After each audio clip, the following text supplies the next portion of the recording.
Good morning class. Now we will move on to the next chapter which is determinants. अब determinants हमने पहले भी देखा है कि कैसे करना है. यहाँ पे हम properties of determinants ये सब देखेंगे. ठीक है.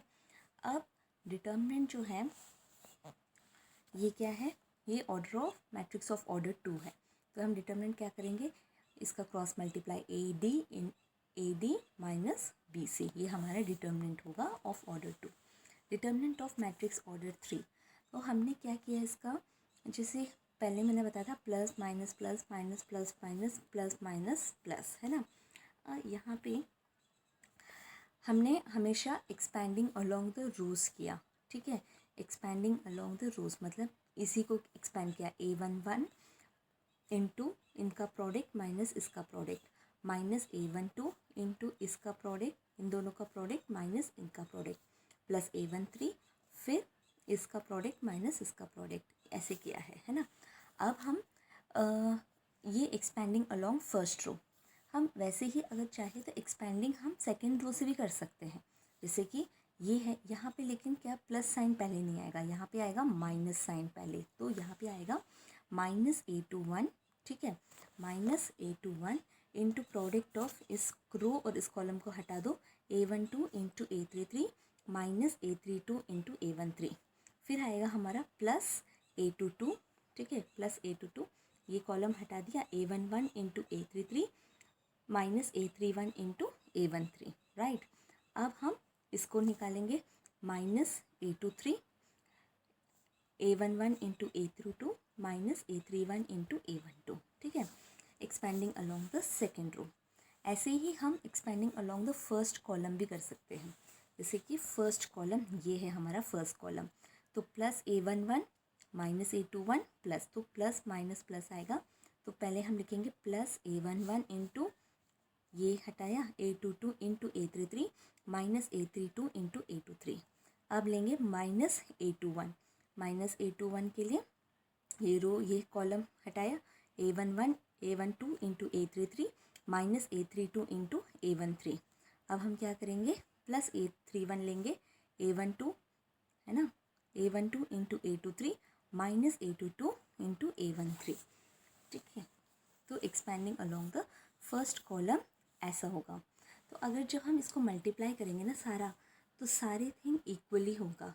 ठीक है, तो डिटर्मिनेंट जो है कोई भी रो हम ले लें, किसी भी रो या किसी भी कॉलम से आप एक्सपैंड करोगे तब इक्वली होगा. ठीक है, अब इसका क्या यूज़ है, इसका हम इसलिए क्योंकि for easier calculation we shall expand the determinant along the row और column which contains maximum number of zeros.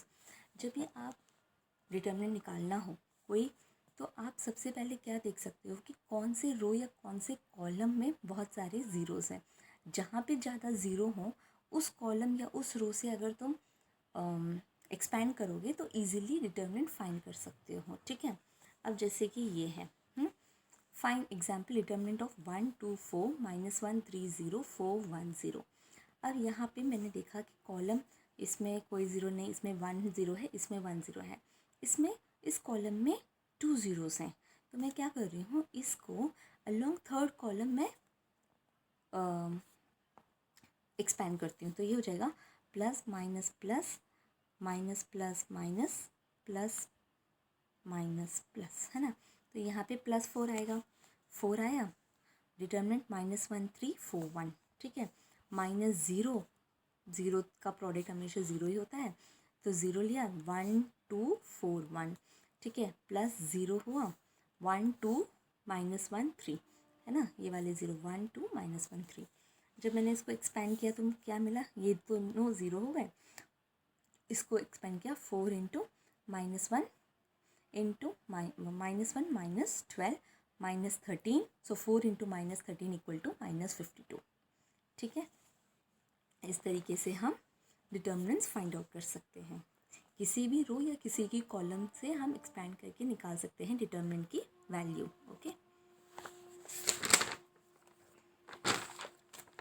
अब हम देखेंगे properties of determinants. There are 6 properties of a determinant. Okay, अब कौन कौन सी प्रॉपर्टी है. फर्स्ट प्रॉपर्टी क्या है, the value of the determinant remains unchanged if its rows and columns are interchange, मतलब जैसे कि उसका ट्रांसपोज भी निकाल दिया ना, तब भी डिटर्मिनेंट की वैल्यू चेंज नहीं होगी। फॉर एग्जाम्पल, अब ये है a इक्वल टू 2 - 3 5 6 0 4 1 5 - 7, इसका मैंने डिटर्मिनेंट निकाला, ठीक है, डिटर्मिनेंट एज यूजुअल निकाला, मेरा आंसर आ रहा है -28। अब मैं क्या कर रही हूँ, मैं रोज़ और कॉलम्स को इंटरचेंज कर रही हूँ, मतलब ट्रांसपोज कर दिया उसका। तो 2 - 3 5 6 0 4 1 5 - 7, इसको भी मैं एक्सपैंड कर रही हूँ, ठीक है। जब मैं एक्सपैंड करूँगी तो मुझे वैल्यू जो है सेम आ रही है, -28 यहाँ भी आ रहा है, -28 यहाँ भी आ रहा है। इसका मतलब क्या है कि अगर डिटर्मिनेंट ऑफ कोई भी मैट्रिक्स हो, डिटर्मिनेंट उस मैट्रिक्स का और उसके ट्रांसपोज का डिटर्मिनेंट जो है वो सेम होगा, ठीक है। ये हमारी फर्स्ट प्रॉपर्टी है।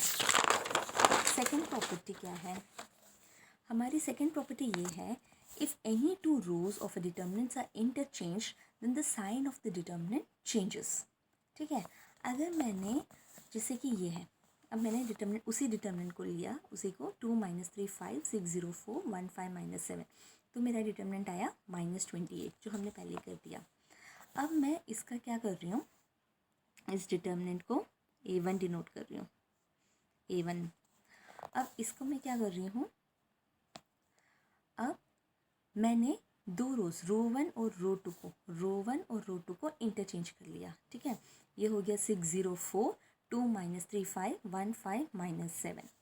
अब मैं क्या, अब इसको एक्सपैंड करूँ, 6 × 21 - 25 -0 × -14 - 5 4 × 10 + 3 13, इसको मैंने किया तो मुझे मिल रहा है -24 + 52 विच इज़ इक्वल टू +28।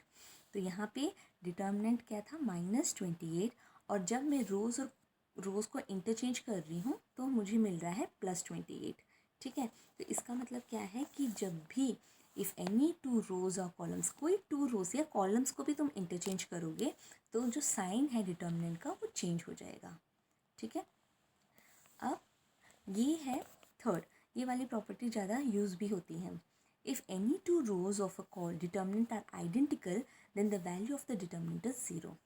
अगर कोई भी टू रो या कॉलम का जो वैल्यूज़ है, एंट्रीज जो है सेम अगर हों, तो उसका जो डिटर्मिनेंट का वैल्यू है वो 0 होगा, ठीक है।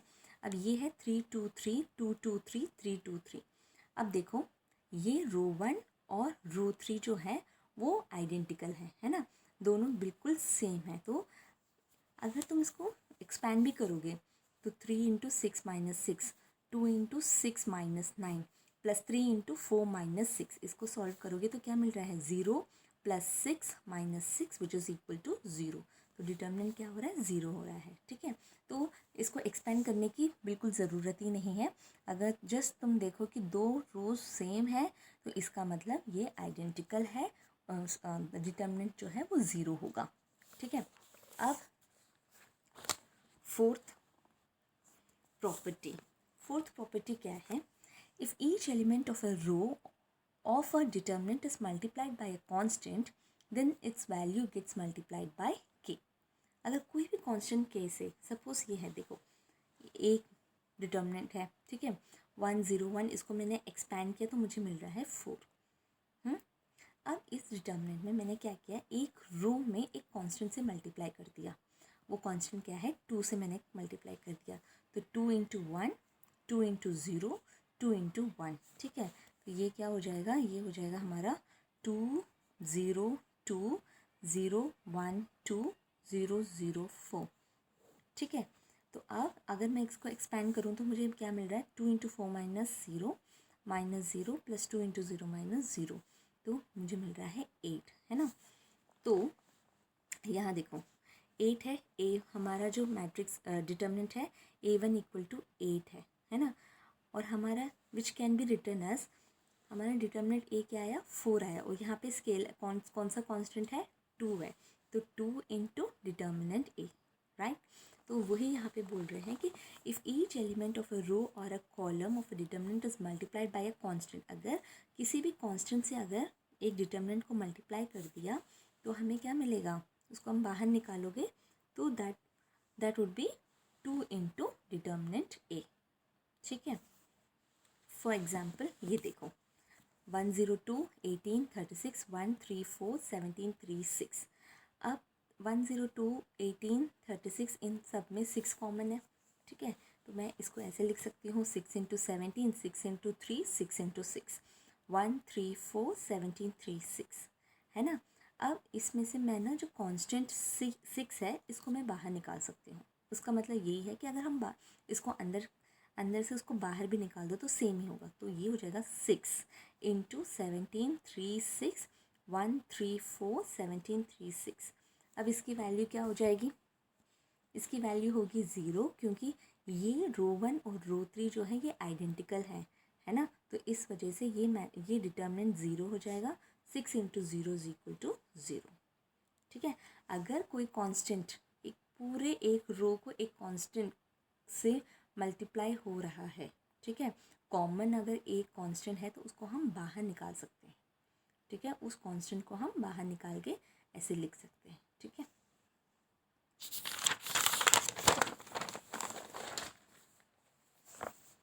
Property number 5।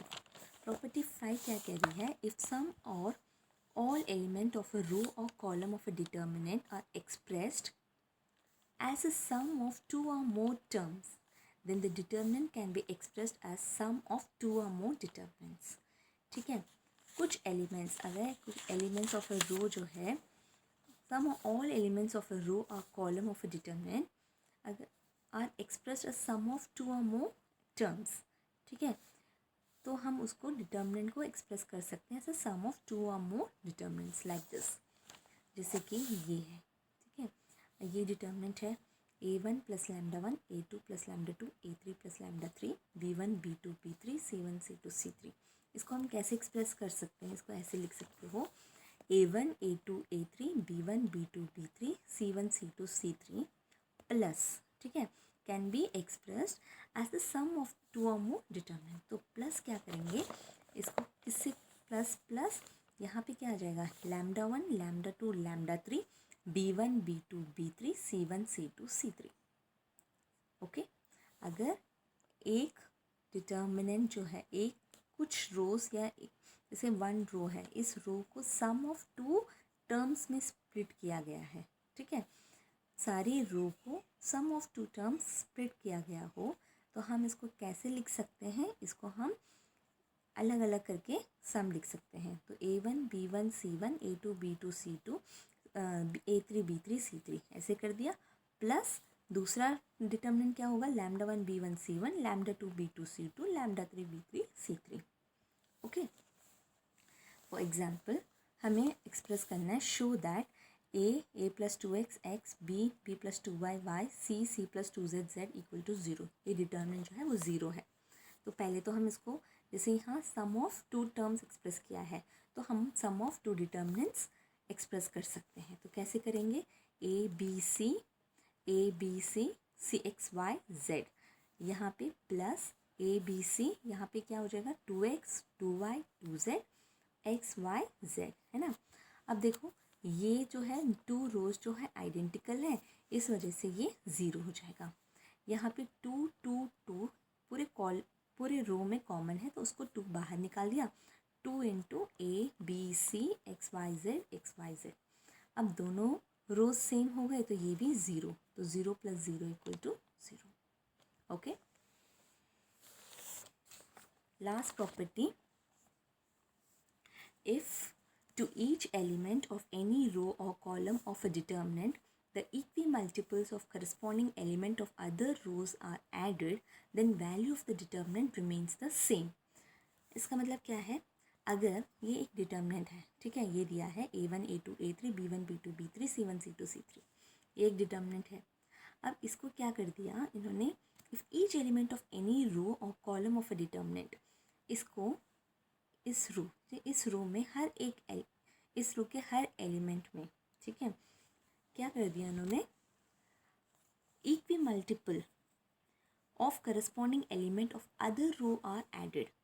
तो इसको क्या कर दिया इन्होंने, कोई मल्टीपल, इक्वी मल्टीपल मतलब इक्वल मल्टीपल से, जैसे यहाँ पे k है यहाँ पे k है, तो इक्वल मल्टीपल से मल्टीप्लाई कर दिया जैसे C1 है इस रो के एलिमेंट को, ठीक है, A1 प्लस KC1 मतलब C1 C2 C3। जैसे इस रो में K टाइम्स C1 को ऐड कर दिया, A2 के साथ K टाइम्स C2 को ऐड कर दिया, A3 को K टाइम्स C3 से ऐड कर दिया, ठीक है। तो जो वैल्यू होगी इसकी that would be equal to this. कैसे, यहाँ पे देखो, पहले तो ये सम ऑफ टू टर्म्स हो गया, तो सम ऑफ टू डिटर्मिनेंट्स एक्सप्रेस कर सकते हैं। तो हमने क्या किया, A1 A2 A3 B1 B2 B3 C1 C2 C3 लिख दिया, प्लस यहाँ पे हो गया KC1 KC2 KC3 B1 B2 B3 C1 C2 C3, ठीक है। अब यहाँ से मैंने K को कांस्टेंट है इसे बाहर निकाल दिया, तो बचा क्या है C1 C2 C3 B1 B2 B3 C1 C2 C3। अब ये क्या हो जाएगा, C1 से ये रो और ये रो आइडेंटिकल है तो ये हो जाएगा 0, और ये क्या है A1 A2 A3 ये डेल्टा है, मतलब डिटर्मिनेंट है ये वाला। तो delta dash is delta one equal to delta one is equal to delta, ठीक है। इसका मतलब क्या है, if to each element of any row और कॉलम ऑफ अ डिटर्मिनेंट, किसी भी किसी भी एलिमेंट सारी रोज में, ठीक है, सिर्फ दो रो में नहीं सारे row, if each element of any row और कॉलम, ठीक है, उसके साथ कोई भी इक्वी मल्टीपल ऑफ करस्पॉन्डिंग, उसी के साथ का करस्पॉन्डिंग एलिमेंट के अदर रो के एलिमेंट के साथ ऐड कर दिया गया हो, then the value of the determinant remains the same. Okay, I hope you have understood the properties of determinants.